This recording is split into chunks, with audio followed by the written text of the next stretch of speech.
So we're going to discuss how to integrate mitigation and impacts.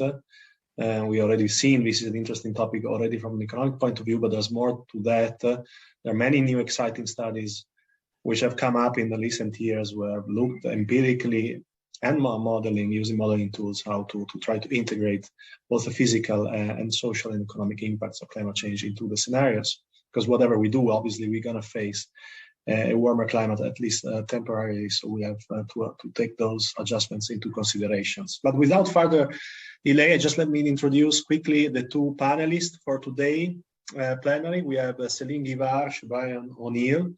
Celine is an economist. She's a senior scientist at CIRED in France. She has done tremendous work on economics of climate change, also integrating impacts and looking into inequality. She's been in the IPCC 6 assessment report. As I actually learned just now, Celine never told me, I learned from his biography that she also got a recipient. She was the recipient of the French prize named after Julia Curie Prize just last year. So the second speaker will be Brian O'Neill. Brian is a climate scientist. He's been recently named the new director of the Joint Global Change Research Institute. He has contributed a lot to the scenario frameworks. You saw his name already appearing in that slides before, but he has also a CLA of the IPCC working group too, and in his own research look at the climate change impacts and risks and integration with the scenarios and mitigation scenarios as well. So without further delay, we are 10 minutes late, but I hope maybe we can cut at 5 minutes into the next session and half the slide delay. I will turn it to Celine first and Brian second for 50 minutes each, and then open up for discussions and questions. Thanks. Okay, thank you very much, Max, for the introduction and the invitation to talk. So thank you very much for the invitation to share with you my thoughts on where we stand as a research community on the joint assessment of impacts and mitigation. That will be through the lens of someone who spent quite some time during the last 3 years navigating the mitigation pathway literature to assess it and summarize it in IPCC Working Group 3, Chapter 3 on mitigation pathways compatible with long-term goals. So of course, I won't be able to show you today anything from that chapter. You'll have to wait until early April next year to see it, but I'll still try to share some thoughts that I had along the way. So maybe you're thinking Working Group 3 is about mitigation and it shouldn't talk about impacts that are treated in Working Group 2 of IPCC. And what I'll try to do is to give you some reasons why, on the contrary, I think it's important that we bring the assessment of mitigation and impacts closer together. I'll try to give a sense of what progress we've made as a research community in that direction and what I see as avenues for further improvement. So why is this important? I think first, and in fact foremost, it is a storytelling issue, a communication issue. Estimating the effect of climate change mitigation policies on sustainable development and macroeconomic evolutions, on welfare, on well-being, that matters for the policy process. And basically that's what we're doing, and governments task the IPCC to give such estimates since the early assessments in the 1990s. Sorry to interrupt, Celine. Are you on the second on the opening slides, or did you move? No, I'm still on the opening slide. Okay, great. Okay, sorry. I don't have many slides. Okay, that's great. Okay, thanks. Sorry for that. In the Working Group 3, focusing on mitigation, we are synthesizing those effects for different mitigation pathways and giving quantitative estimates of mitigation costs, for instance. The mitigation costs are often expressed as the GDP or consumption losses in mitigation pathways compared to a reference scenario with no climate policies or with current climate policies, but without impacts from climate change. And the perceptions about these estimates have been very much that mitigation action leads to macroeconomic losses, that mitigation action is a cost to society. I think this is partly due to communication issues and probably some emphasis on losses by those that are interested to push the status quo. But it's also our responsibility to bring closer both sides of mitigation effect. I mean, the direct effect from changing production and consumption patterns, employment, investment, and more, and the indirect effect from avoiding climate change impacts and risks. And what actually matters is the net cost, that is the gross cost minus the benefits of avoided impact. And most of the literature on mitigation pathway is really looking only at the gross cost without looking too much at the associated economic benefits of avoiding climate change. And it's exactly the same for the effect of mitigation on sustainable dimension. For example, looking at the effect of mitigation on the population at risk of hunger or on biodiversity. Some studies show how mitigation pathways, mainly because of increased bioenergy use, increased food prices, and thus the risk of hunger. But there's also the other side of the story that is in other studies often that show that climate change impacts reducing agricultural yields increase the risk of hunger. And by avoiding impacts, mitigation therefore reduces this risk. That's why it's important to really bring the two together to assess the net effect. That's the same for poverty, for inequality, etc. And if we look back 10 years, when the RCP-SSP framework was designed, bringing closer the mitigation, impacts, and adaptation study was in fact one of the goals supposed to take place at the end of what was called the parallel process in that integrated analysis phase. So now we can have a reality check and see what we have accomplished in that direction in the last 10 years, or maybe a bit less. I won't go that back. I think that there's been a growing number of studies that is using the framework to combine mitigation estimates with climate change projections and impacts along socioeconomic pathways. It's often done in an ex post manner, so taking results from different models, mitigation models, climate models, impact models, and combining them together. And that is made possible by this RCP-SSP framework that is really useful in that sense. I'll just take one example of such study. It's an example I know well because I'm a co-author, but there are many studies with similar approaches. So it's an article published last year in Climatic Change with my colleagues Nicolas Taconnet and Aurélie Méjean. And we wanted to know how climate change might interact with socioeconomic developments in demography, education, and technical progress, and influence how inequality between countries would evolve in this century.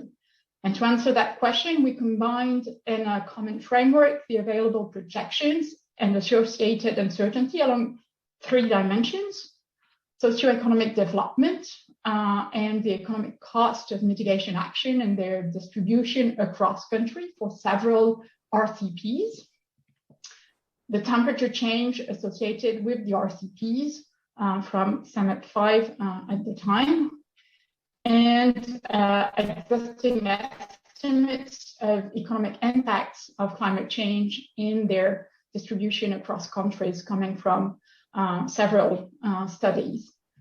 So combining all these alternatives, estimates gave us over 3,000 scenarios with projection of GDP and GDP per capita at the country level up to the end of the century, accounting for the uncertainty and socioeconomic assumptions, emission pathways, mitigation costs, temperature response, and climate damage.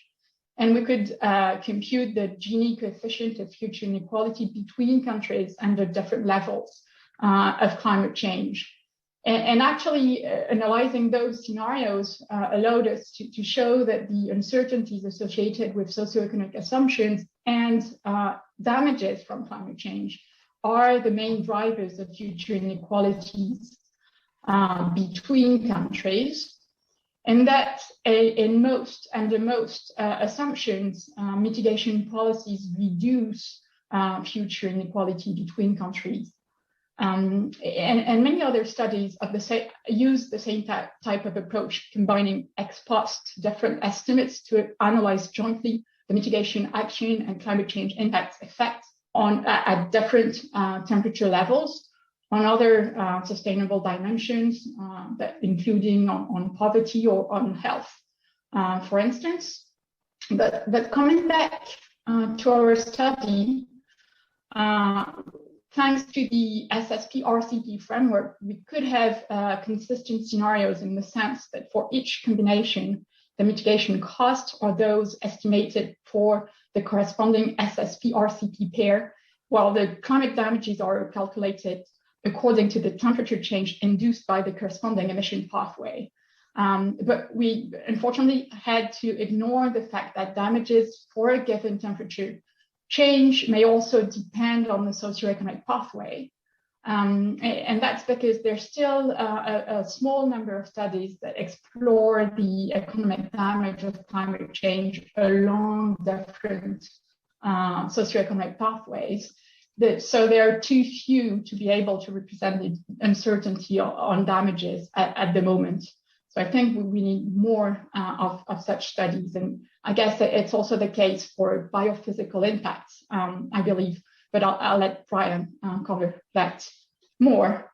And beyond that, missing information on how damage varies for different SSPs, there is, I think, a more important difficulty, in fact, that we have to address. Because by combining the different sites ex post, we're in fact losing the dynamic consistency of the pathways, such that the resulting trajectories computed are not actual pathways in a warming world. So I'll try to explain what I mean here. So climate change impacts, we know they affect health, labor, infrastructure, production capacities, economic growth, and by reducing economic activity, emissions are reduced, thus offsetting parts of the warming that we are simulating in the pathway. But it also reduces the resources available for investing in low carbon solutions, and that makes mitigation more difficult. If we only add damages ex post, we are missing those effects and cannot properly assess the pathway. And similarly, the climate change impacts also alter the production and consumption of energy, with decreases in heating demand and increases in cooling demand, with reduced cooling capacity of thermal plants, also affecting the potential and predictability of renewable energy and the reliability of energy infrastructure. Impacts are also important for land use related mitigation measures, including afforestation, bioenergy, and nature-based solution, because it affects crop yields and forests. So along the mitigation pathways that we're building, impacts of climate change have the potential to change emissions and sinks and alter the mitigation potentials. This is all the more important for mitigation pathways that do not reach very low temperature, and thus have more impacts from climate change. But it's also very important for a specific class of mitigation pathways, those that overshoot their temperature targets. And this type of pathway with overshoot are precisely those that rely more on carbon dioxide removal, including biomass energy with CCS and afforestation, for example, the potential of which is at risk from climate change impacts. So the moment of the overshoot is also both the one where impacts are higher and the one where investment needs for mitigation would be the higher, but where the resources for investment would be reduced by impact on the economy.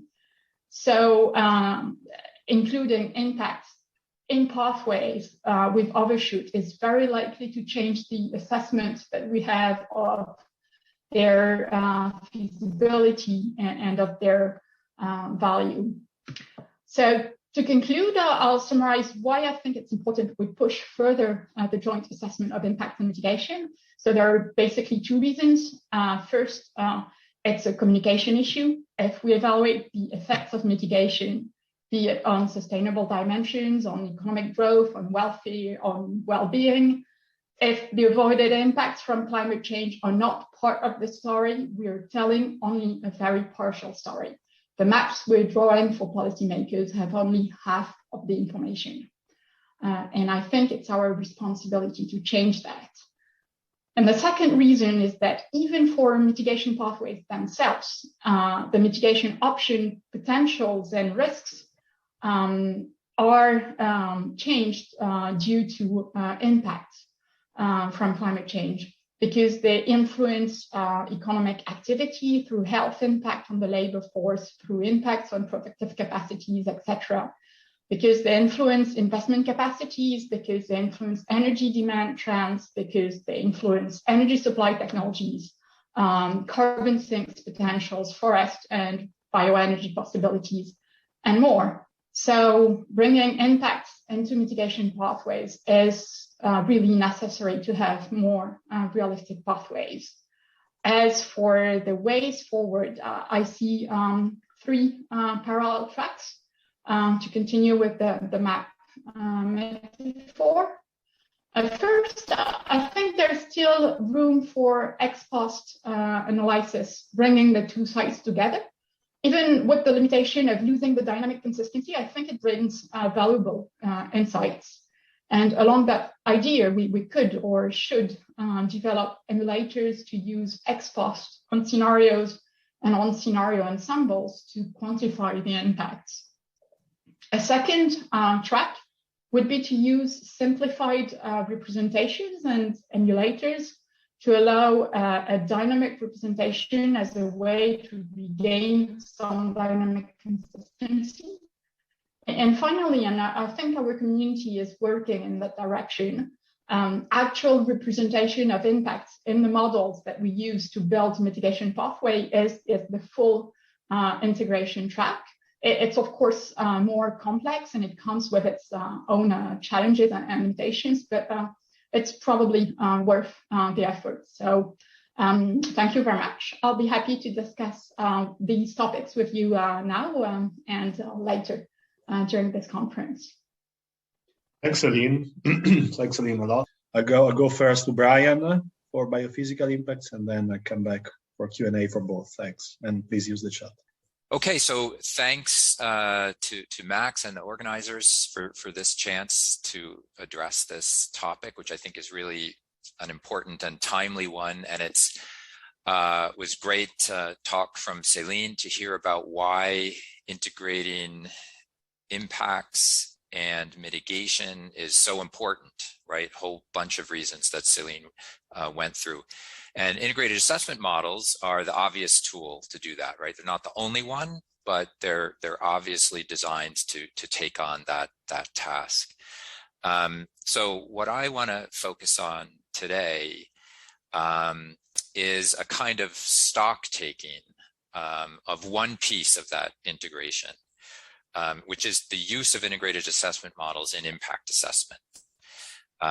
Integrating mitigation and impacts is one thing that you can do when you're using IAMs to assess impacts, but the bigger context is incorporating impacts and integrated assessment models more generally.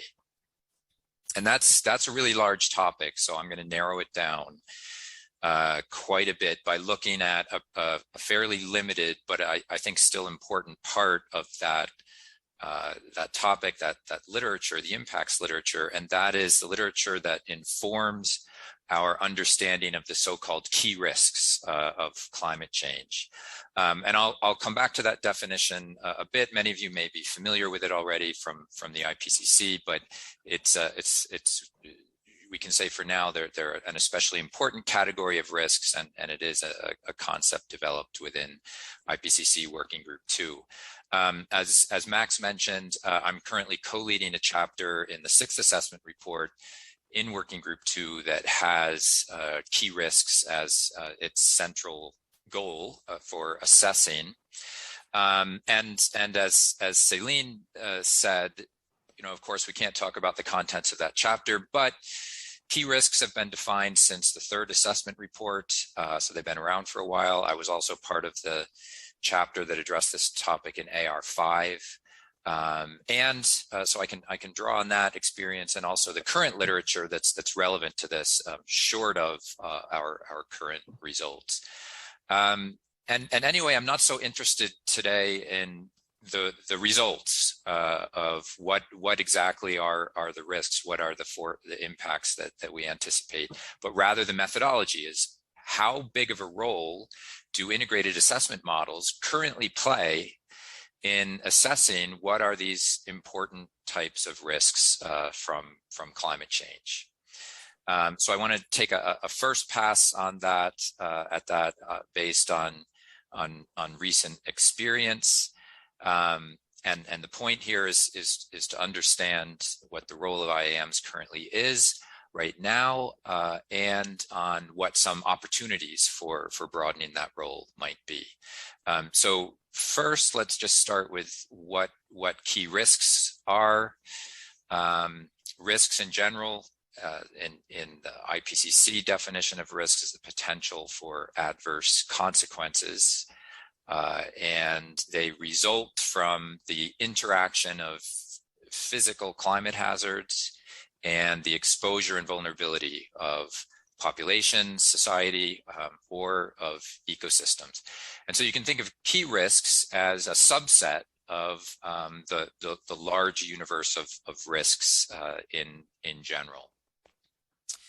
And they are ones that have been identified as being potentially especially important to the definition of dangerous interference with the climate system as laid out as the goal in the Framework Convention. They are especially important because these are ones that we are identifying as that can potentially become severe. Of course, defining severe is its own challenge, but let's leave that for a separate conversation. And there are criteria laid out in the risk definitions for that can help IPCC authors identify potentially severe risks by considering their magnitude, their probability, irreversibility, and the ability to respond to them. So that is the basic definition. These key risks are the things that inform other assessment approaches, like the reasons for concern. You may have seen the burning ember diagrams that assess levels of risk by global mean temperature change for various categories. These categories and the reasons for concern are kind of made up of a set of underlying key risks. So they're quite important to kind of high-level summary outcomes from Working Group 2. So the way I want to look at these is to take the following approach.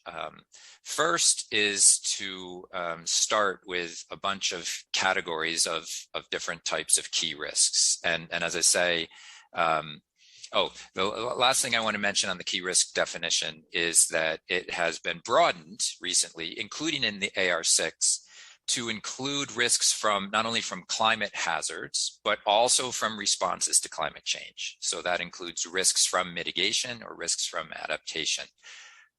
You can think here of, for example, large-scale land use, based mitigation that may present its own risks to food security, for example, so that they would come not just from climate impacts, but also from our response to climate. So that's important as well. So for the approach taken here, so the first step to looking at IAMs in the assessment of key risks is to start with a list of categories of what are these risks that we're talking about. Now, I'm listing a bunch of them here. This is based on the current literature, on the past treatment and categorization of key risks in IPCC.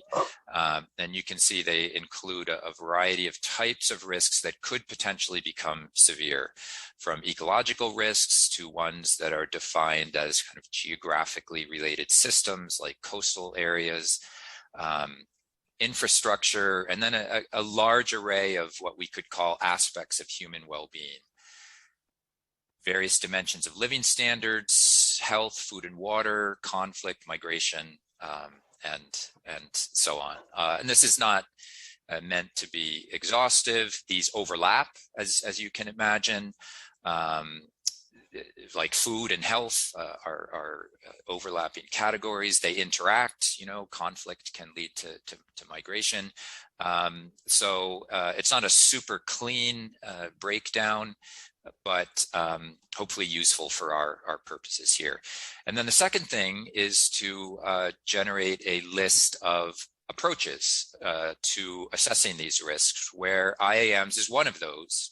And then the idea will be to look at, for each of these risks, what are the main approaches, lines of evidence that we have that lead us to conclusions that these could become severe.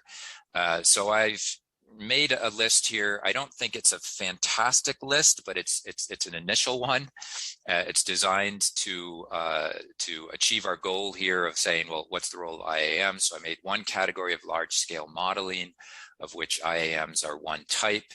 But then we can think of large-scale impact assessment that is focused on particular sectors, outcomes for society and in health, agriculture, and so on, that includes the vulnerability of populations and potentially adaptation responses, or just large-scale biophysical impacts, like just on crop yields, for example. That may include exposure of the population, for example, to hazards, but doesn't go beyond that to actually assess impacts themselves. Another category is a line of evidence that is based on the observation that people or society is vulnerable to a particular kind of impact today, or vulnerable to a particular kind of impact driven by a certain type of climate hazard. And then based on projections of the climate hazard changing, becoming more frequent or intense in the future, we then infer, well, this is going to be a big impact, without doing an assessment that projects into the future. There are regional and local studies. I've made a category of expert opinion, which is a bit messy, so let's leave that aside. And then, as we mentioned, there are risks from mitigation that may be one of the approaches. And again, these categories are not mutually exclusive. They somewhat overlap and so on, but hopefully are okay for our purposes today on just taking a first pass at this. So I'm kind of developing another matrix here of key risks and lines of evidence to inform them. And then I'm just my own opinion on what the role of each of these types of lines of evidence is in these assessments of these risks. I'm just categorizing as no role, or minor, moderate, or major role in assessing these risks. So we'll go straight to the results here. We're not going to look at everything here. This is a bunch of information. But you see on the rows here are the risks that we just looked at. The columns are those lines of evidence, and the shading is my own assessment based on looking at IPCC historically and the current literature on what the role is. And I want to emphasize, one or two caveats, which is, remember, this is what role in the literature for the assessment of key risks do these various lines of evidence play. And that does not mean, well, that if you have a blank sell that there has never been, for example, an IAM paper written on conflict. But it does mean that there doesn't appear to be a strong role for IAMs in assessing the particular question of, does this risk have the potential to become severe, right? And that's a particular kind of question. How do we know climate change is going to be a big deal? Do IAMs play a role in telling us that? Or do other lines of evidence play a role? So that's the somewhat narrow question that is addressed here. So lots here. I want to point to just a few broad conclusions that I think we can take from this. One is that, you know, as you see, there are quite a large number of risks that IAMs do not currently play a role in addressing that question. Could these risks turn out to be severe? We can keep in mind there may be a good reason for that. Not, you know, you don't have to apply IAMs to everything, and there may be some categories of risk that are better suited to other styles of analysis, but it also may be we just haven't gotten there yet. A second conclusion is we can just zoom in and say, okay, so where are IAMs playing a big role? And this may not be surprising, but we see food, risks of hunger, food security, aggregate economic impacts, so the kind of GDP impacts that Celine was talking about, to a lesser extent, and with more recent work, poverty, and in water as well.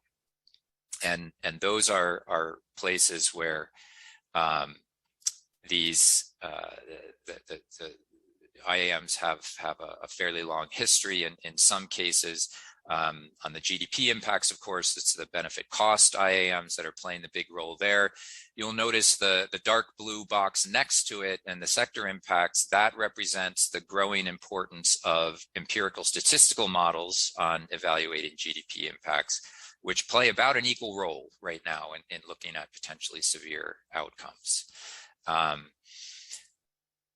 Water, as you know, has been integrated in IAMs a lot over the certainly past 5 years, maybe longer. But still, for looking at large-scale impacts that could potentially become severe, biophysical impact modeling and just exposure to potential water scarcity is still a dominant approach.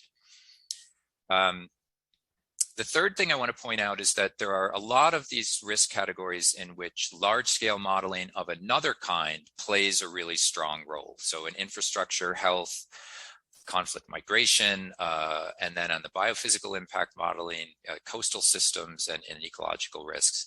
And I point that out because possibly those may be good opportunities for IAMs to make progress in, because there are existing modeling structures, quantitative sort of IAM style modeling approaches that may be easier to incorporate in IAM work than other types of work.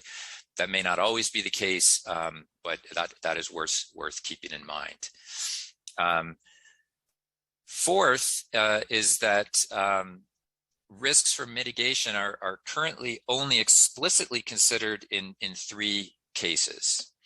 And again, there might be studies that address the role of mitigation in other categories, but not that ones that are sort of bubbling to the top in the assessment of this potential to become severe. And this is, I think this work is really important. The lower the climate targets we consider, then logically the climate risks decline in importance and the mitigation risks increase, because we're talking about increasingly large and rapid transformations of societal systems that could potentially have negative impacts. And as you know, there's work on land-based mitigation to risks to food security and ecosystems, and also on mitigation cost and price effects on poverty that has been very important. And then the last larger thing I want to point out here is a kind of a contrasting point, is that there is a large role, and I don't think this is widely appreciated or understood is that there's a large role in impact assessment, including in the potential for risks to become severe, in this category of making an inference based on simply looking out the window and saying, hey, currently livelihoods are strongly impacted by climate-related events. And those climate-related events are going to change in the future. So it must be that livelihoods are going to be heavily impacted in the future. Now, personally, I find that a very weak type of evidence.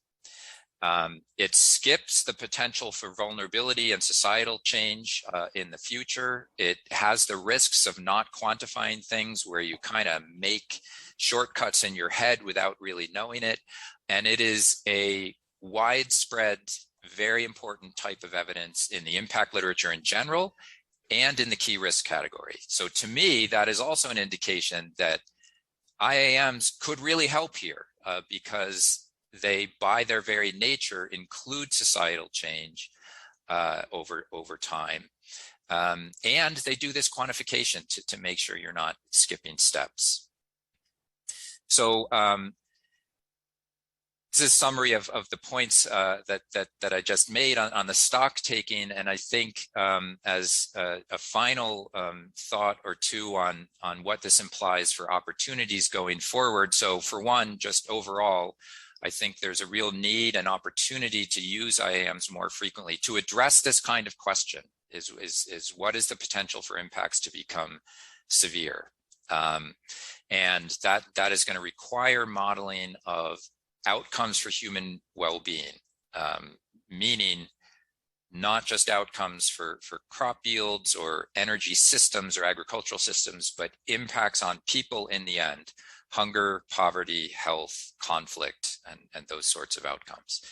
The potential, as I mentioned, for integrating large-scale impact and biophysical modeling into IAMs, particular ones that we pointed to where there's a great start in other dimensions of the literature already. And finally, this topic on risks from mitigation, which I think is really a critical topic. It's understudied. We haven't done that much on it. We're kind of catching up to events, right? We've got lots of talk, at least, and initial action to say, hey, we need to make massive changes now.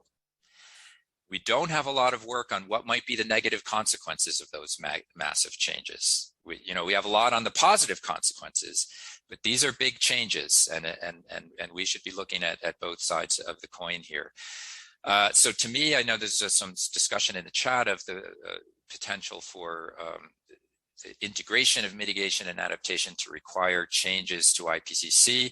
I would agree with that, and I think that there may be it may be useful to have a special report on this larger topic in which the risks from mitigation, probably not enough to be an entire special report on its own, but would deserve its own chapter on this, because by the time the next the AR7 cycle completes, the next comprehensive report, we're going to be most of the way to the 2030 goals for lots of the mitigation targets, and that's going to be a little late.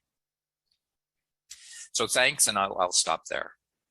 Thanks, Brian. And we're just over time, but we started 5 minutes later, so let's take another 5 minutes and cut into the break. Cut the break by 5. There are many questions in the chat, and I will let Brian to respond. Celine already did that, but let me pick on the IPCC one, because both of you have been involved in 2 different working groups, 2 and 3. Both of you have been involved in cross working group activities in the IPCC. Everyone knows how hard it is to reform international organizations such as the IPCC. Nonetheless, and Celine already offered some thoughts in the chat, but it would be good to pick up in just a reaction from both of you, how this can be done better and to what extent we need to reform, to what extent special reports or synthesis report for the assessment reports can do the job properly of integrating these 2, obviously intertwined, but kind of a bit artificially separated in the IPCC structure as it is topics. Well, I already gave a few ideas in the chat. I think in this assessment cycle, we had in the special reports a bit more of that integration between the groups and learning from how it was done would probably help. I'm especially thinking about the special report on 1.5, where this was done. And I think the communication to policymakers and to the general public was very strong because of that. I also saw in this assessment some effort that we've been involved in to have some cross-working group work and trying to bring the assessment, including some quantifications, together in the two groups.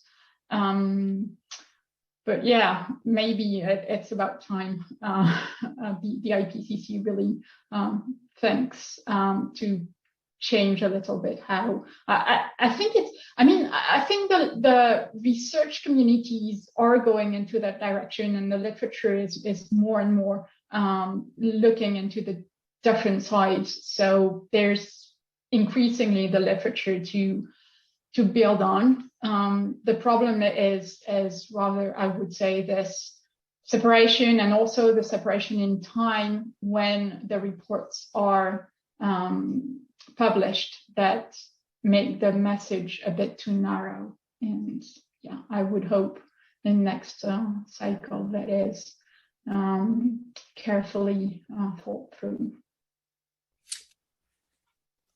Yeah, I would agree with that, Celine, and I would say ideally the structure of the working group reports themselves would be different to be more integrated.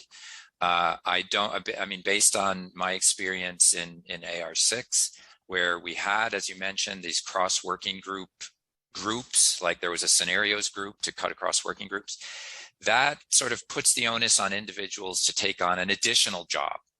And it doesn't work. It can, you know, help a little bit around the edges, but it doesn't work in the end. It's not enough. You need, even within working groups, there isn't enough structure to do good synthesis.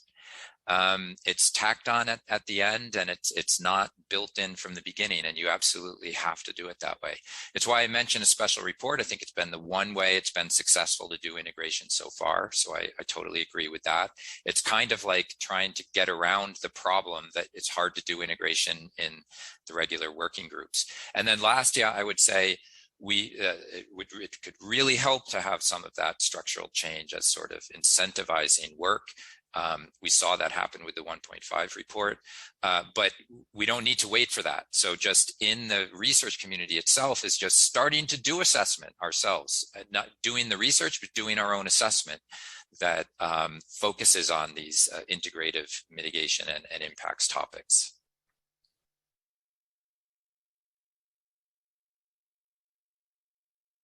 This session is about better connecting integrated assessment modeling to the social sciences. My name is Elmar KRIEGLER from the Potsdam Institute of Climate Impact Research, and I have the pleasure to chair this session about a very important topic. Obviously, socioeconomics are very important for integrated assessment. They play a key role in the assessment of energy and land use changes and transitions, in the resulting emissions from those changes, and in the economic valuation of it. But it's fair to say that I think integrated assessment modeling is taking mostly an economic perspective on those changes, or an engineering perspective on those changes, and is also having a systems change view. So looking not so much into actors or people here, at least traditionally. On the other hand, social sciences is often not too much talking about the future and scenarios and quantitative modeling of future developments. And here you can already see the need to bridge the two a bit more. And this is what we will discuss in this session. So when we talk about getting those two things closer together and bridging those two things, topics like the treatment of institutions and governance in forward-looking analysis is an important one. The question of political economy and feasibility of implementing these transitions is an important one. Questions relating to distributional impacts and inequality, not only affecting income groups, but also social groups, are very important for understanding the transition to low-carbon societies. And finally, the role of social networks, not only of markets, but of social networks in impeding or fostering the transition is another important topic.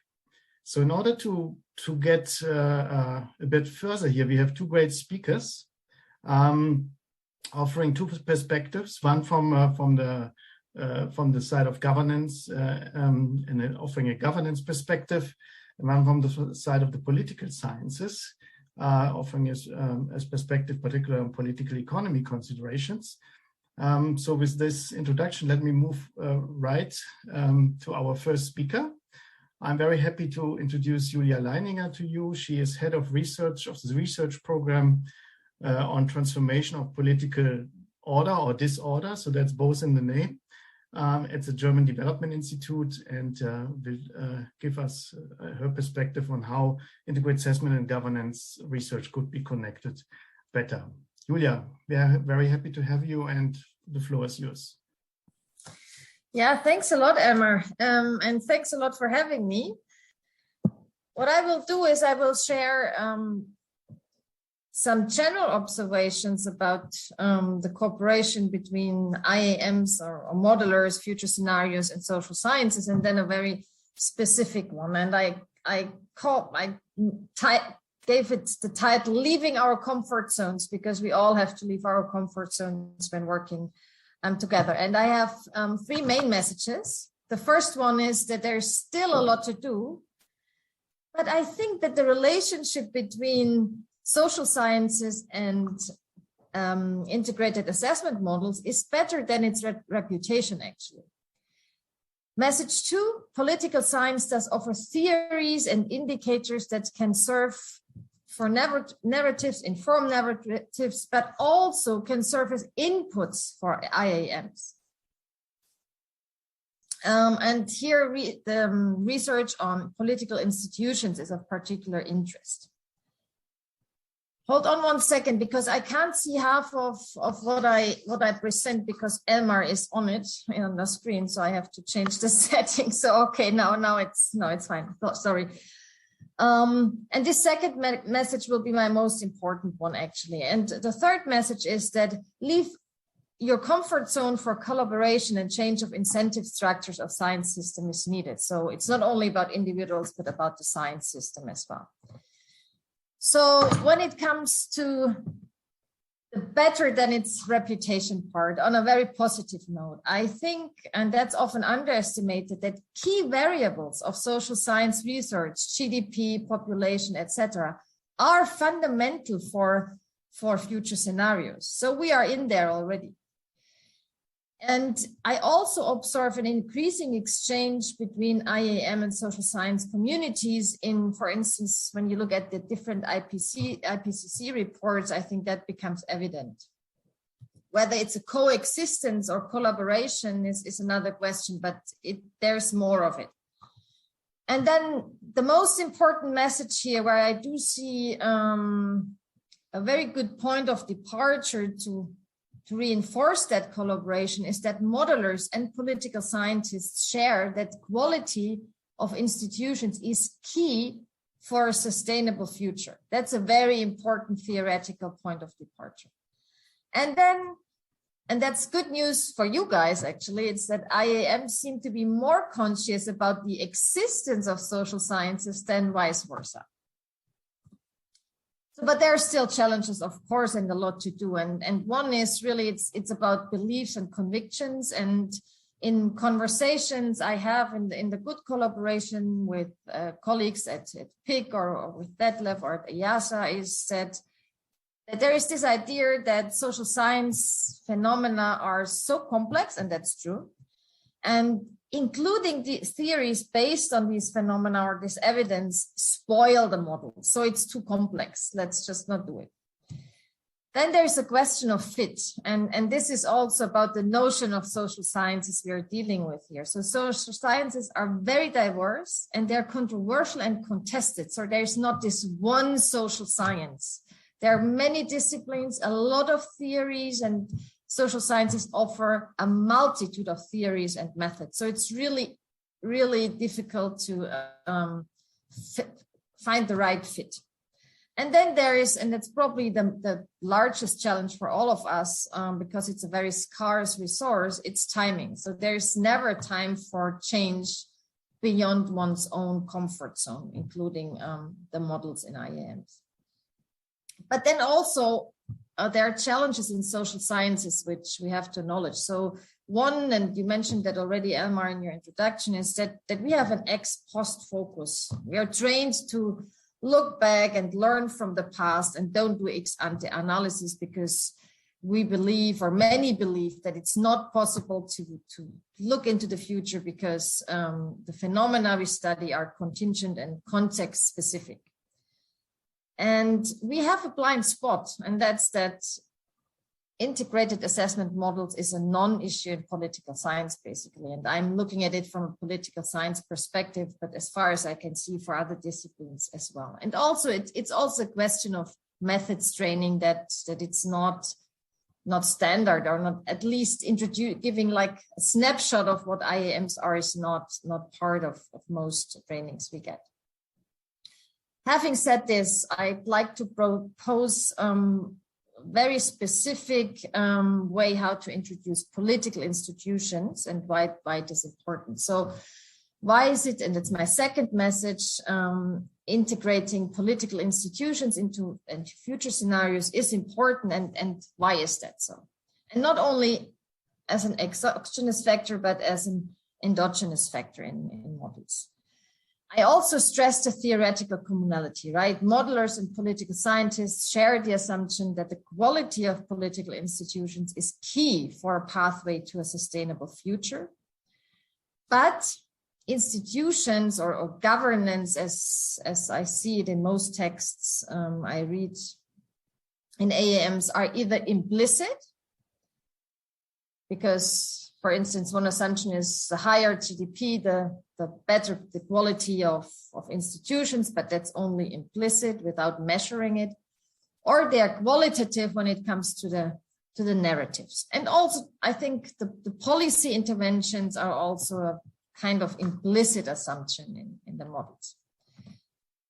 But there is also, so that's the theoretical need. There is a lot of evidence that higher quality of institutions leads to better outcomes. But there's also, and I think that's really the important message here, an empirical need. So this graph is from a joint article led by Björn Söger at PIC and Elmar, and we had the honor to be part of that. Thanks for that and for letting us participate in this.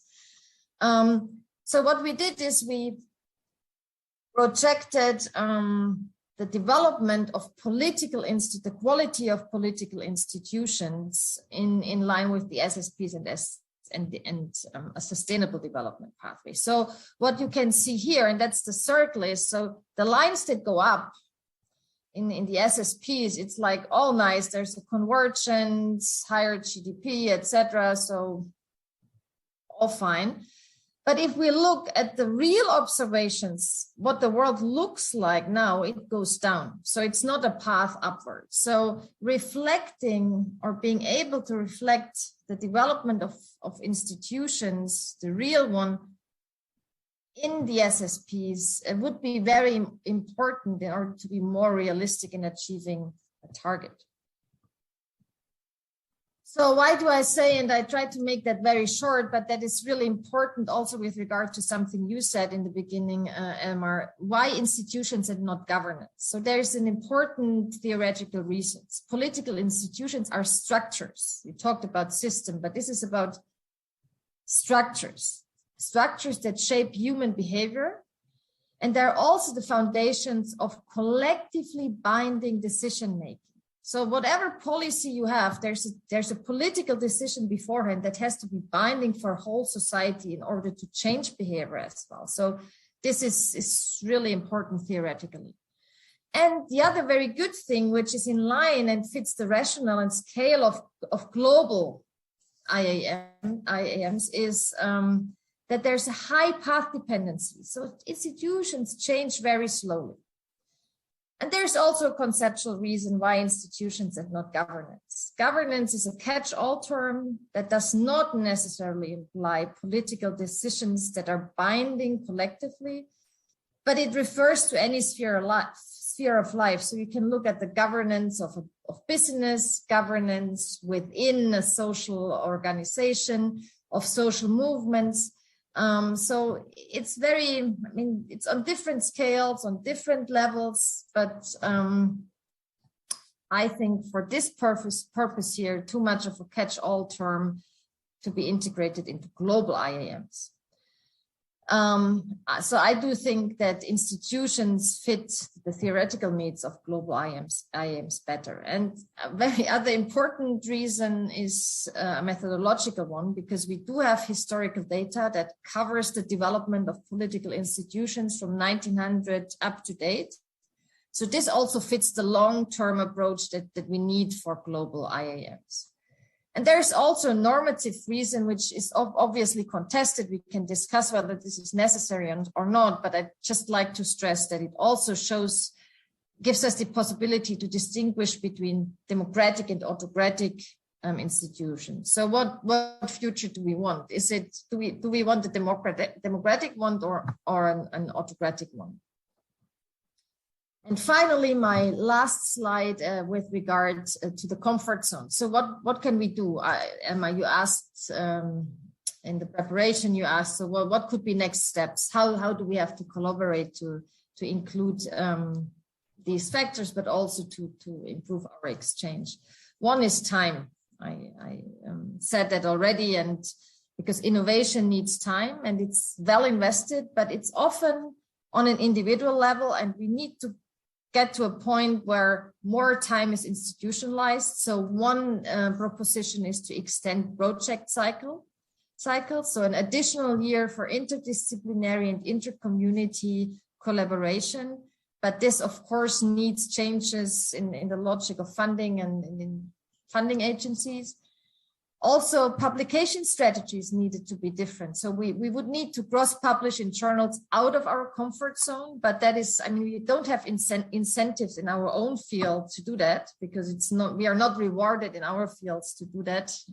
So we would need a change of incentives in science and also in the publication industry to really foster interdisciplinary research and take that more seriously. And then also very simple, offer more training on IAM methods, actually. And these are the message from the beginning again, so that you can remember what the main messages were. And I'm very much looking forward to the discussion. Thanks. Julia, thanks a lot. This was great and lots of food for thought. And I suggest we move right to the next speaker and then have a discussion on both presentations afterwards. So let me introduce to you David Victor from the Center for Global Transformation, and he's the chair in Innovation and Public Policy at the School of Global Policy and Strategy at UC University of California, San Diego. So David, over to you. The floor is yours. Well, Elmar, thank you very much. It's terrific to be with you. And I want to congratulate the IAM community for all of the faults that the community thinks it has and so on. You're organized. I think in the social sciences, working on climate, you're better organized than any other community. And so that's a sign of progress. It's a sign of paradigms. So I've been asked to talk for 10 minutes about what political science can do for you. I don't know, maybe not very much. And so rather than use slides, I'm just going to talk. And I want to organize my talk around three major ideas. First is what's the state of IAM modeling with regard to topics that are relevant in political science. And I think, Elmar, your opening remarks, I appreciate Julia's pushback, maybe things aren't as bad as they look. I'm not quite sure. I think you're right. The modeling community's done a very good job around optimization, techno-economic optimization, and that's not anything different than what was advertised in the beginning. And so everyone's struggling right now with how do you make progress, mindful of the problem that outside of economics, most of what's interesting in the social sciences is very hard to organize systematically. It's very hard to put it into equations that work reliably. And a group of us were part of the paper that was in Nature earlier this year that laid out some ways of thinking about this. There are lots of other papers and ideas, and I think that's a sign of progress. I think at the core of this is a problem that Thomas Kuhn talked about in, I think, the preface to the Logic of Scientific Revolutions, which is in the natural sciences and physical sciences, the intellectual paradigms are strong. So you know when you agree and you know when you disagree, and you know where the points of disagreement are. And then revolutions, as everybody knows, occurs when the core paradigms and the core ideas get overturned because it's very clear where the core is not performing very well. Almost everything that's interesting in the social sciences outside of economics, more or less, has weak paradigms. So it's actually not clear where we agree and where we disagree. So Julia talked about governance. If you're at a political science conference and you give a talk about governance, then somebody interrupts you before you finish your cover slide and says, what do you really mean about governance? But somebody else interrupts them. And we can't get off the cover slide because the field can't agree on what it knows and what it doesn't know. And that's a core problem for you because you're trying to get these folks to help out and they can't agree that, today's Monday. So that's just intrinsic to most of the interesting social sciences, that the intellectual paradigms are weak.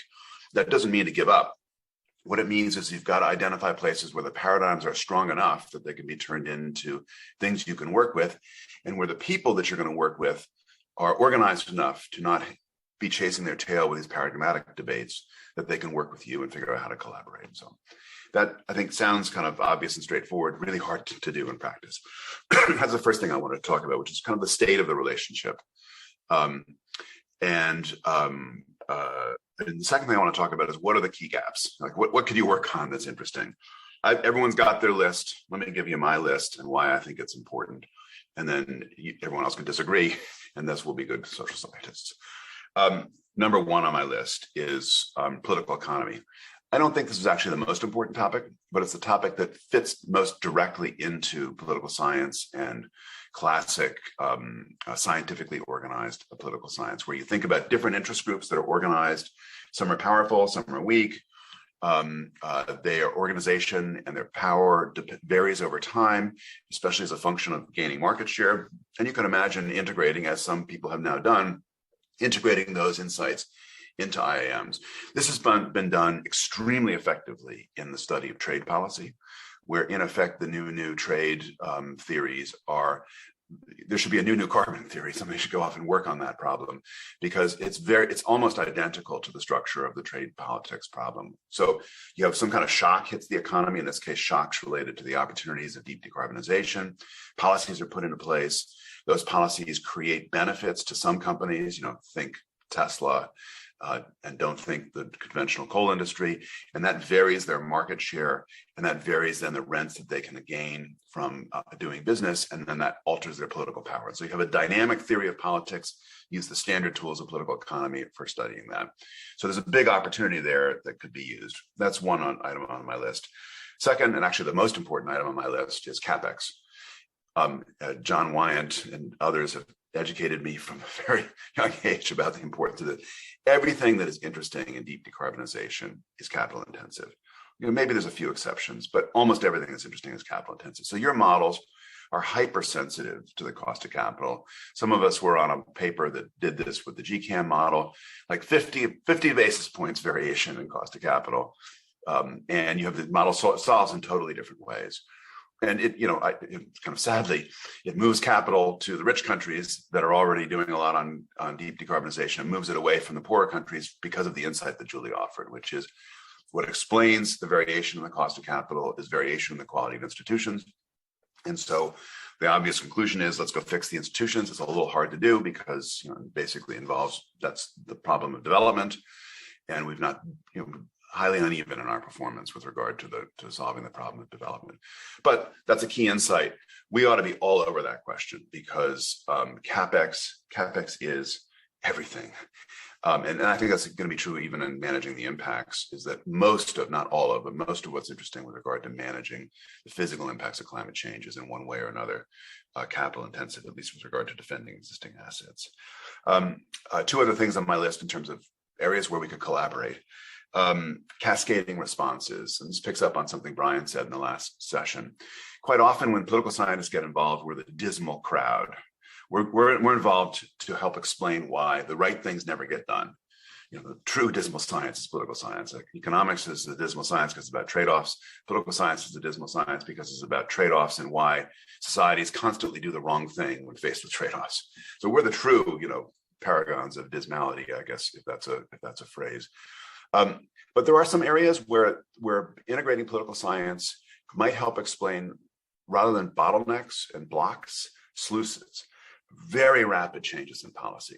Number one on my list is what Brian was talking about, which is what happens politically as awareness grows about severe tail risks, because those have cascading impacts. You get groups organized around it, they become more powerful, they then find allies, and then you find evidence in the real world, truthful or not truthful.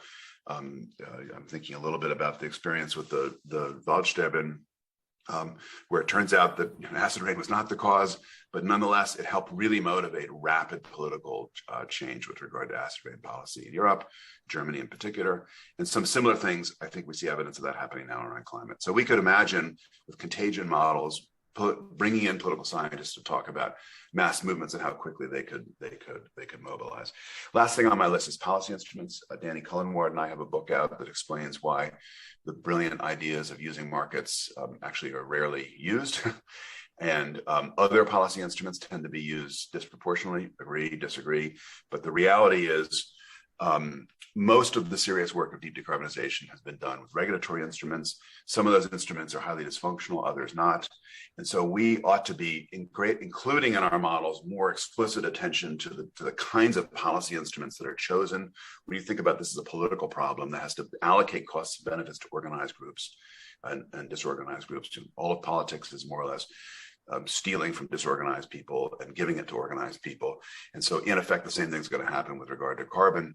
And we ought to have some theories embedded in the IAMs to look at how the choice of policy instruments affects things like deadweight costs, efficacy of policy instruments, and so on. And there have been some studies done to try and look at that.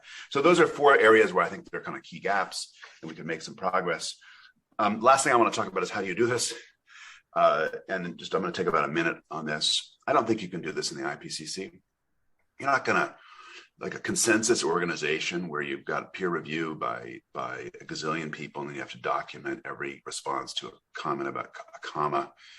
That's not, and even with the liberation of the special reports and so on, this is an experimental problem. We have to be working on this as teams of IAMers and other folks who are sympathetic and willing to participate, do this in small teams, run a bunch of experiments, figure out what works and what doesn't work. And then maybe over time, this can come back into the IPCC. There's a certain echo chamber nature of the conversation we're having here to the conversation we had at the end of AR5. I think I remember being possibly at PIC or Mercator or somewhere in Berlin, having a meeting about how are we doing with the social sciences and IAMs?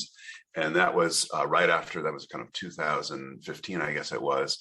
And I think it's a very similar conversation right now. Maybe we've made a little bit of advance.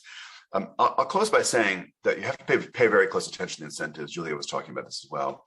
I think these strategies that involve changing all the incentives in the social sciences and creating new venues to publish and then convincing all the tenure committees that that's good, it's very low probability of working. Instead, what we have to do is take the kinds of things we're working on and find the parts of them that look like more normal political science. So it's political science, but happens to be working on climate. And then it becomes mainstreamed and rewarded. And there's a bunch of mainly younger scholars, geezers like me, or they're just waiting for us to die. But mainly younger scholars who are organized and doing this at the top journals, and it's been very, very effective. But you've got to find a way to identify the parts of this question that fit into the normal questions of political science. Last thing I'll say, I want to just channel Steve Schneider, one of my mentors, late Steve Schneider, who said that when you have a collaboration, it takes many years to figure out things like language. So let me give you 2 points of language where when you say them, political scientists have no idea what you're talking about. Political will. It's not a concept in political science. There's no such thing as political will. It's about allocation of resources and what are the incentives to allocate resources one way or another. And feasibility. There is no such thing as feasibility, political feasibility. It's a dead end.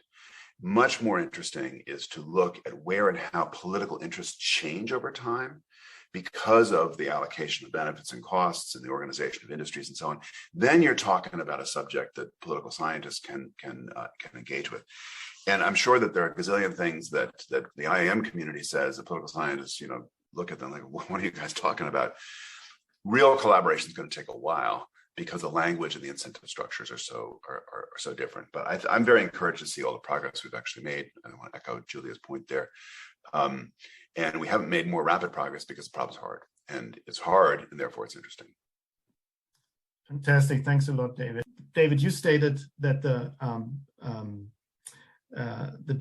theoretical basis of social sciences is weak in many questions. So you were not sure how you said we need to find these points where we can actually, in the IM community, benefit from what is there.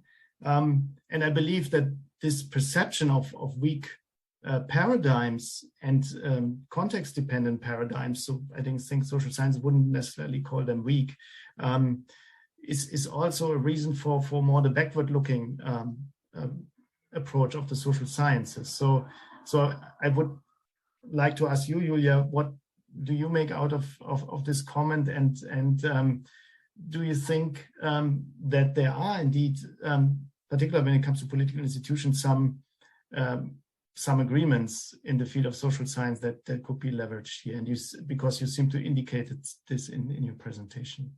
Yeah, thanks a lot. I mean, of course, it always depends at which scale we look. Do we look at the country, at the region, or is it global? And I refer to the global perspective. And yes, it's a very contested field. There are different theories, etc. But I mean, there is a common sense, and we just did a literature review actually on also on interlinkages between SDGs, and what we find, and what is a very robust assumption in political science, is that the quality of institutions, in particular accountability, is really key for reforms to happen and for development. So I think accountability is a key feature here. That can be highlighted. We measure rule of law, and what we measure in our measurement is the equality and the access to rule of law, which is also common sense. I think that rule of law, at least, is a very important precondition for development, and also sustainable development. I would highlight these two, but I'd like to challenge a bit David's notion. I mean, there's, at least in development economics and in development political science development research, there are concepts of feasibility and political will. I do think that we have these concepts actually. And I wouldn't want to disagree only, but I also want to agree that sometimes when I read texts with these policy interventions, I sometimes wonder, there's such a rich literature on policy and policy reforms that are not taken into account from a theoretical perspective. I think that that models could profit, or future scenarios could profit from that literature much more as well. Great. And in this context, before I move to David, there's one question in the chat by Mark Röfsemer, basically asks, if endogenously modeled, would it be possible to project strength capacity of institutions until 2100, or only until shorter time horizon, until 2050? So that relates a bit to the question. You do you do have these indicators to measure rule of law and accountability of institutions, but is there a theory to project it out? And is there a way to model it together with integrated assessment scenarios, in your view? In my view, it's the wrong, it's very, so you can test the idea. Rewind the tape of history back to the year 1921 and push play. And ask yourself, had we developed an integrated assessment model in 1921 to project the institutional reform and the major contours of economic development over the century? Had we we probably would miss China. We would do okay, actually, in the Western world. We would probably completely miss much of the contour and variation around development in Africa. We probably would overstate South Africa. And so I think that's asking too hard a question. I think instead we ought to focus on the areas. It's kind of a balancing act to be conducted here between identifying the places where the relevant social sciences have a spotlight that helps you out analytically, but not being like the proverbial drunk under the lamppost, where you're focusing on the places where the light is good, but the question's uninteresting.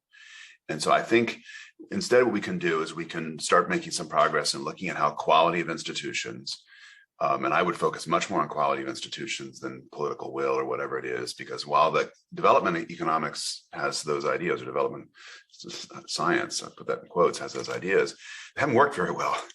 And you can't go off and measure them very well. As it is, we've got huge variation in our measurement around the quality of institutions and which indicators should we really look at.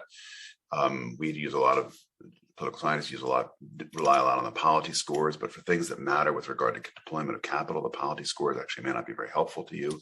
So that's the productive area to look at. And I think it's okay to have a lot of unknowns about the evolution of institutions when you're making projections, because what your goal is to look at how different kinds of institutional reforms could then alter things like the capacity to deploy capital. Julia, you want to directly respond to that? Yeah, I totally agree. It's about quality of institutions and not about actors. It must be structure-centered and not actor-centered. But now I forgot my point. It will come back. Okay. So there are more questions in the chat. I'm also monitoring the participant list for raised hands. I didn't see any. So, but please, if you want to ask a direct question, please raise your hand. This is a very shy group. I'm so surprised. It's a big group, but still, a question very welcome. I have a question by Weibaf here. A bit of my screen is so small that I have a bit difficulty reading the chat here and have an overview here. Weibaf, you were asking, you were pointing out that doing some experiments would be nice, and maybe also the global scale might be impediment here. So one could also do this with national models. Some of them are already very integrated. So yeah, any views on this? David, maybe you and then you, yeah. Views on running experiments? Running experiments with national versus global models. Well, I think, well, let me say something slightly extreme. I don't fully believe it. I think the global modeling in this area is useless because it's too, so I don't fully believe that. I believe about 80% of what I just said. It's too hard. You got too many moving parts, and there's no such thing as global quality of institutions. So I would zero in. I mean, you have to solve globally because capital and technology moves across borders, and so that has to be embedded and so on. But I think you really want to look more closely where you can measure the things that you care about, and then run experiments around them. And so this question from Vaibhav intersects with a question that Sergey asked in the chat as well. So let me try and answer both of them. I think over the next 5 years, we can make progress in at least two areas. One is we could do an endogenization of carbon policy, kind of straight up like the new trade theory. The second is I think we can really work on the interaction between the institutional quality and the cost of capital. I mean, just the impact of variation of cost of capital is so profound. And this is an area where there's a disconnect between the IAM world and the business world, where I spend a lot of time, growing fraction of my time right now, where everyone's focused on FX risk and policy risk and on and on and on. And they're just obsessed about that. And there's very little connection right now between people who are actually deploying capital and the people who are studying, whose models hinge on the actual cost of deployment of capital. So those are two areas where I think we could run a bunch of experiments. Don't try and create unanimity, try and create diversity, and then see what we learn. Thanks. Julia?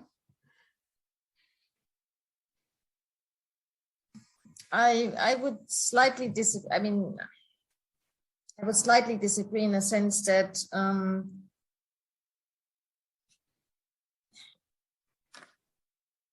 maybe that's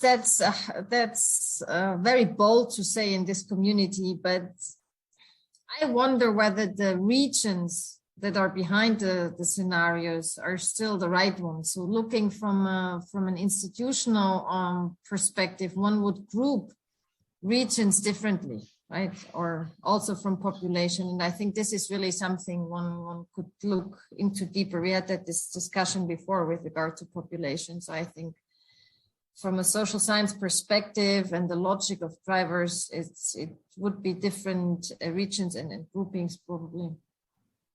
And should I also address some of the questions from the chat?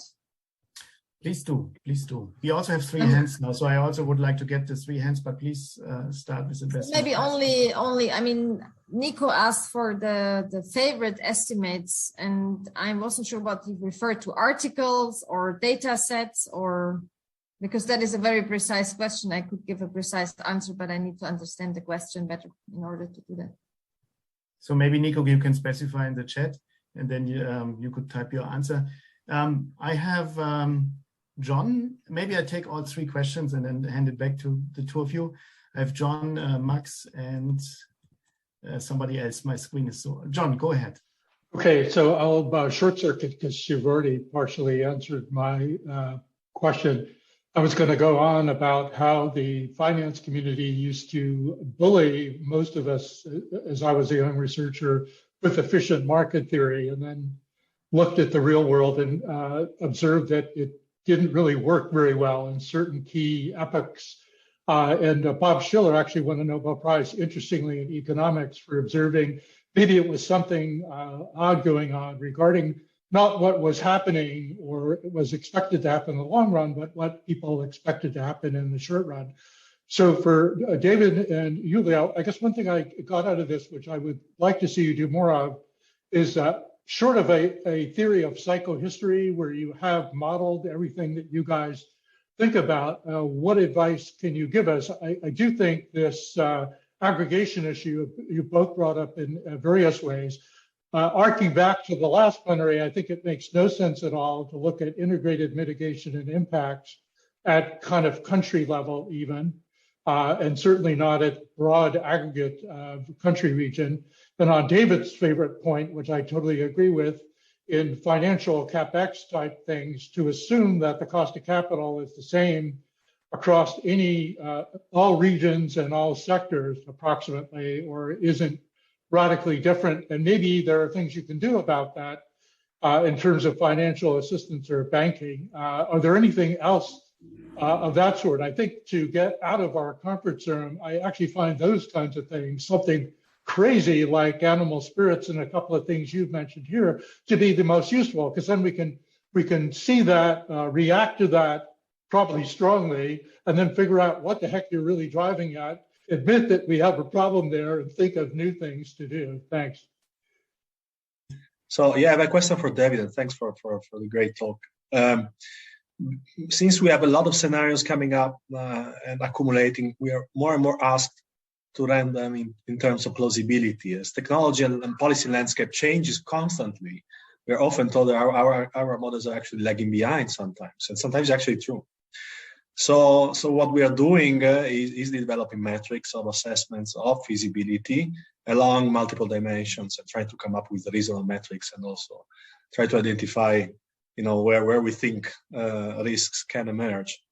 But can you elaborate a bit more on your criticisms towards the political feasibility, either as a term, as a concept, or actually as actual metrics that can be quantified for short-term assessment? Thanks. Thanks. And finally, Kevan? Yeah, so thanks for both talks, which are really interesting. I have a question to mainly to David, because David, you emphasized a lot that as useful entry points for governance research in the future, one should explore more the connection between governance and the cost of capital, and that different businesses obviously have very different prices of capital, and one can use that in the scenarios, perhaps to differentiate also the institutional governance strengths. I was wondering that if you look at historically how we have built the infrastructures in the Western world, and what sort of cost of capital was applied to those strategic investments, they were much lower than the business investments in general, right? And if you think about who is the owner of the big infrastructures in a developing world or in the emerging world, it's not the big businesses. So I was wondering whether this is not a little bit of a too Western logic for how the transition will happen, and which financial. So what's the real cost of capital when it comes to big infrastructure investments that could drive the transition? Yeah, I was wondering what you think about this. Okay, lots of points and questions. So over to you. Also, that will be your final word. So please feel free to wrap up and offer any concluding remarks. David, let me start with you and then move over to you. Well, thank you very much. Let me just say three things, picking up on the three questions. First, to John's point about where we could work on evolution of institutional quality and cost of capital. So I'm on a cost of capital hobby horse right now, because I just don't see how we're serious about modeling the future in everything, given the central role of capital here. One of the things we could do is we could go look at actual policy experiments. So for example, we could work in teams where you bring in somebody from EBRD who's been working on lowering the cost of capital for phasing out coal plants or other things like that, and get from them intuition around how, when you vary a certain policy, what's the impact on CapEx? It's like 200, 300, 400 basis points, sometimes more. So we could use those to as illustrative experiments, and then look at what happens in our models where those kinds of investments go forward. The groups that benefit from them become more powerful politically. That would be an interesting set of experiments. Second, to Max's point, I totally get the pressure, and I sympathize with the pressure to talk about the political feasibility. I think where you're headed here, and this is where my knowledge of exactly what's going on in your community is deficient, is in effect doing PDFs around plausibility of outcomes, where you're looking at variation in different kinds of institutions, and that then alters the probability of different kinds of outcomes. I think the more we can move in that way, where we're talking about these kinds of factors alter probability of certain kinds of outcomes, that's actually speaking directly to the kinds of things that policymakers can alter, and speaking more honestly than around political feasibility. Chuck Sable and I have a book coming out in a few months on experimentalist governance. It's partly about climate. It's mainly about the theory of how society solves problems when there's strong motivation to act and nobody knows what to do. And part of that book is involved going back and retelling the histories of major success stories through that lens, which really just struck me that all these areas where things looked really hard in the beginning became easier because the politics shifted as new technologies were deployed, and then created new interest groups. And K1, what you said in your comments, music to my ears, like, we have a Western model of how capital gets deployed. And then when you look at the real world, almost all the really interesting infrastructures are state-owned or state-regulated. And so we ought to be focusing more on that, and less on the idea that some venture capitalist is going to go build a hydrogen pipeline system. That's not going to happen. It's going to be done with state backing. So we ought to, and there's a whole literature on the performance of state-owned enterprises, state-connected banks, and so on. And that literature is more useful to us than the literature on the classic Western market-oriented deployments of high-risk capital, I think. Great. Last word for you, Julia. Yeah, thanks. 3 points as well. One fundamental one. So what we're discussing here, and I mean the theories and the evidence you refer to, David, is basically evidence that we have from those big emissioners, OECD countries. So we do have a lack of knowledge when it comes to the link of governance or link of institutions and effectiveness of sustainability policies in developing contexts. And that's not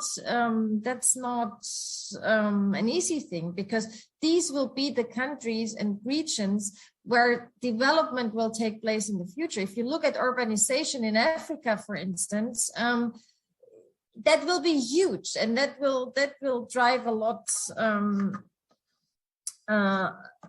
of the developments in the future. So we do need to know more about policy making and the quality of institutions in these parts of the world in order to make at least these global IAMs more, let's say, more realistic. It's probably, yeah. The second point refers to experiments. I mean, I think experiments are great if it comes to national contexts, but what we know from experiments is that they're hardly generalizable, right? It's really hard to generalize them unless you do similar experiments on similar relationships in different contexts and scale that up. But upscaling for experiments is challenging. So I would be cautious with experiments when it goes beyond the national level. And finally, the question of John. So what are like the issues we can learn from? I think we can learn a lot from shocks and extrapolate also from past experience and knowledge on shocks. And here I refer to the financial crisis. COVID now is one, and also breakdown of political regimes. This is really something we have to consider and take into account, because that's something we didn't talk about. It's not only that institutions guarantee effectiveness, effective institutions guarantee peaceful transformations. And we live in a world where we need these big transformations which will shake up societies, and that won't be peaceful. We are not facing a peaceful world, so we do need institutions that can regulate a peaceful transformation, and therefore we need to know more about that connection between conflict and institutions as well.